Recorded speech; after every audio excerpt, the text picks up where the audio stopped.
In our role in demand reduction, we recognized that we could use sports and sports figures in working with the youth of our country, especially those youth who are committed to athletic endeavor. Those young persons are in a position where they're willing to be challenged. They're challenging themselves on the athletic fields. This same attitude is the attitude that the professional players had when they were young persons. They recognized, our professional athletes, that it took their coach, even as a 8, 9, and 10-year-old, it took their coach to steer those youngsters in the right direction. And that's why we believe that utilizing our abilities as an enforcement agency to encourage coaches to work with their youngsters, that we will be well on our way to recovery as a country. As a former high school coach myself, I know the role that the coach plays in working with young persons. I know the figure that the coach creates among young people.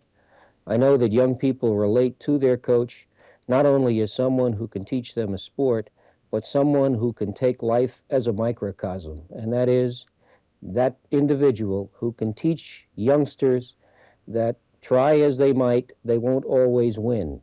But if they try as hard as they can, they will always succeed. This same role is critically important when we look at drugs in our society. It's important for the coach to tell our youngsters that they need not take a stimulant or a depressant in order to deal with life's problems.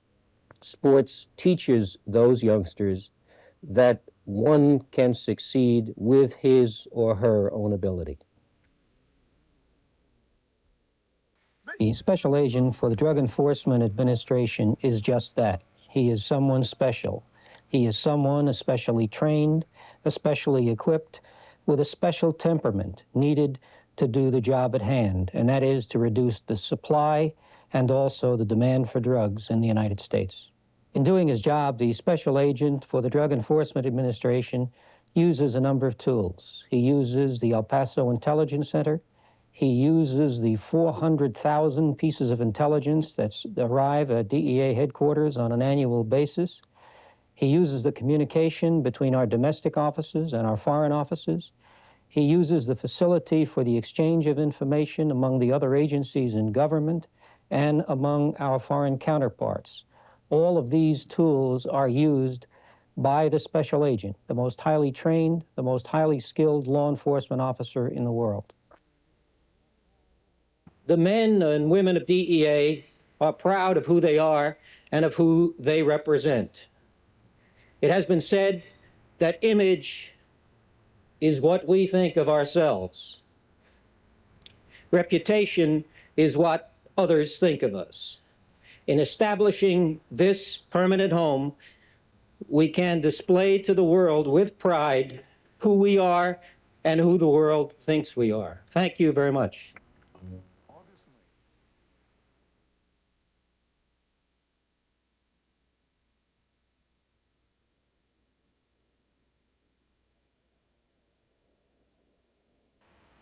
As most of you know, in 1914, drug law enforcement became a reality in the United States. Since that time, we continued to grow, carrying various badges. Now we are recognized as the premier law enforcement agency in the world. This recognition is also paralleled by the facility which we will soon enjoy as our new headquarters.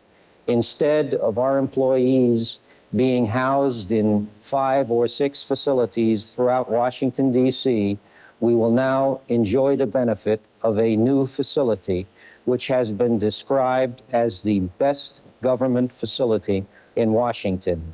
This is a credit to you because of the efforts that you have put in through the years. You deserve this recognition. You deserve Lincoln Place. The Bahamas was used extensively by the notorious drug trafficker Carlos Lader. In point of fact, when one looks at the vulnerability of the Bahamas, it must be said that over 2,000 flights a day enter Bahamian space. Operation BAT has put a severe crimp in drug trafficking in the Bahamas. Last year, as a result of Operation BAT, almost 11 metric tons of cocaine were seized. Almost 14 metric tons of marijuana were seized. Our training of the very professional Bahamian forces has been improved. Our radar has been very substantially improved, and the cooperation with the Bahamian government is a model that other countries of the world should emulate.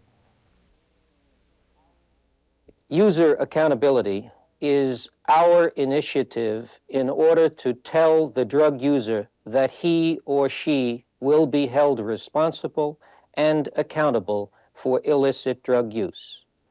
Our society is based upon the common law, the rights of individuals. Each of us has a right.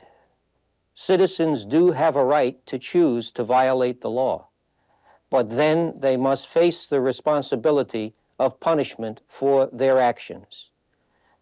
The good citizens of the United States have rights too. They have a right to work in a drug-free environment. They have the right to live in a drug-free environment, to travel in a drug-free environment. User accountability means that those individuals who want to violate those rights must be held accountable for their actions. Our country is facing a drug crisis. The cities of our country are the battle zone. Some cities have risen to this challenge. The city of Philadelphia is one such city.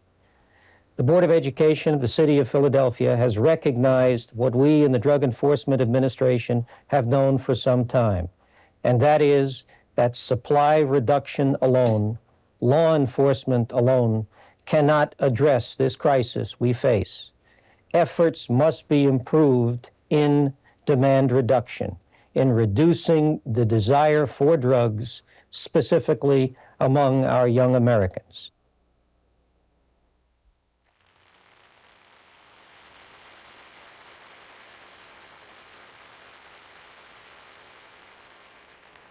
Thank you very much. Distinguished guests, I'm honored that you are here. I thought at the outset I would dispel a rumor. These buildings were not seized by the U.S. Marshals Service or the Drug Enforcement Administration. They were built with many, many years of effort by so many of you. It's an honor for me to present our principal speaker, my boss, the Attorney General of the United States. Attorney General Dick Thornburgh, the 76th Attorney General of the United States, is no stranger to DEA or predecessor agencies. Attorney General Thornburgh was the Assistant Attorney General in the Criminal Division more than 15 years ago during the Ford administration. Attorney General Thornburgh then returned to Pennsylvania, where he was the two-term governor of Pennsylvania. In 1986, was honored in a Newsweek poll as one of the outstanding large state governors.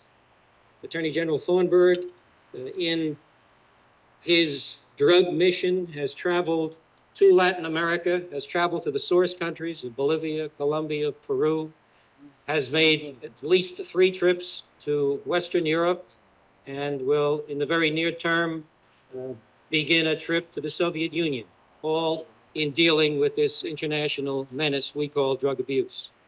Ladies and gentlemen, please join with me in welcoming the Attorney General of the United States, the Honorable Dick Thornburgh.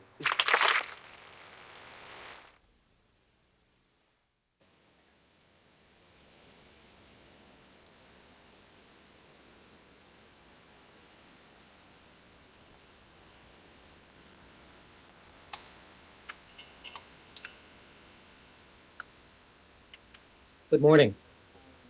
I welcome you to the 6th annual memorial service, where we privately honor the courage, commitment, and sacrifice of our deceased colleagues. 36 in the history of drug enforcement, of whom 9 have died since 1985, since the first commemoration ceremony honoring Kiki Camarena. This morning, we honor Special Agent Everett Hatcher and Special Agent Rick Finley. Rick will be buried on Saturday in Arkansas. We're grateful that Mary Jane and Joshua and Zachary and the family could come in order to receive the President's award, the Certificate of Merit. President Bush, in his inaugural ceremony, talked about a kinder, gentler America. In the history of our country, 30,000 law enforcement officers have been killed in line of duty. In this year, we lose a law enforcement officer every 57 hours. If we are to succeed, we must do certain things. We must be men of character. We must be men of integrity. We must be men of dedication. We must be men of courage. This we have learned from our colleagues, who we are honoring here today. Reading the honor roll this morning will be Special Agent John Gilbride from the New York office. John was shot this year, has recovered from his injuries, and is back working in the New York office. I hope you don't know that as a young boy I was thrown out of the choir. We're honored this morning to have with us the Attorney General of the United States. Attorney General Thornburgh is most familiar with DEA and with the mission of DEA. The Attorney General had served in the Department of Justice in the Ford administration as the chief of the criminal division, where he became very familiar with DEA and the mission of this organization. After leaving the Department of Justice, the Attorney General was two-time governor of the state of Pennsylvania. And I may steal his thunder and ask anyone who is from Pennsylvania to raise their hands.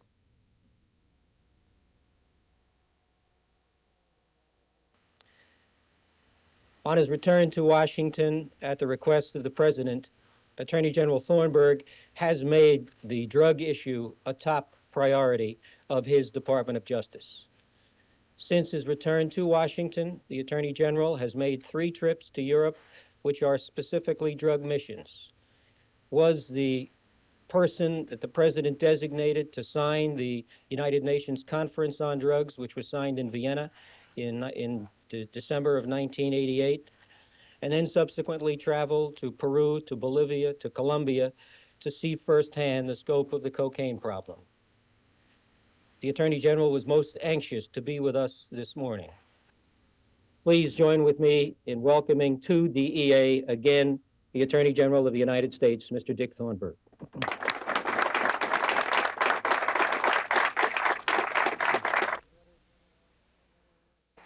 Señores, señores, friends, associates, colleagues, it's an honor for me to present our principal speaker this evening. The Attorney General of the United States, Dick Thornburgh, returned to the federal government during the summer of 1988. Attorney General Thornburgh had served in the federal government until 1977, when he left Washington, D.C., served 2 terms as governor in the great state of Pennsylvania before deciding to come back into the federal government at the request of the President to serve as our Attorney General. One of Attorney General Thornburgh's first major press conferences was the press conference to announce the completion of our IDEC initiative last year, the initiative for which we had worked so hard during our Guatemala conference. Attorney General Thornburgh has been most interested in the development of IDEC, most interested in the planning for this particular meeting, and was most pleased this afternoon when I was able to tell the Chief Law Enforcement Officer of the United States of the progress that we had made during our planning sessions this afternoon. The Attorney General will be speaking with our President, President Bush, tomorrow morning to outline for the President the initiatives that we have formulated for our simultaneous operations this year. IDEC is something special for the Attorney General. The Attorney General means something very special for all of us, because the Attorney General of the United States has announced from his first day in office that doing something about this drug menace is his top priority. In just a very short time in office, the Attorney General has visited South America, has traveled to Europe on 2 occasions, and in fact, traveled to Vienna to sign the Vienna Conference for the United States. He is a law enforcement officer interested in our work and what we do, and vitally interested in what we are trying to do today. Ladies and gentlemen, will you join with me in welcoming the Chief Law Enforcement Officer of the United States, the Attorney General Dick Thornburgh.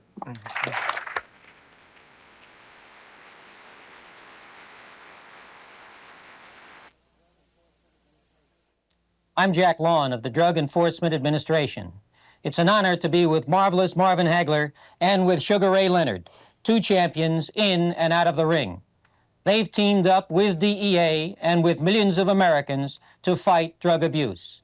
You can help us win that fight by saying no to drugs. The word no is a key to a knockout victory. Team up, say no. From the Drug Enforcement Administration FBI Sports Drug Awareness Program in this station.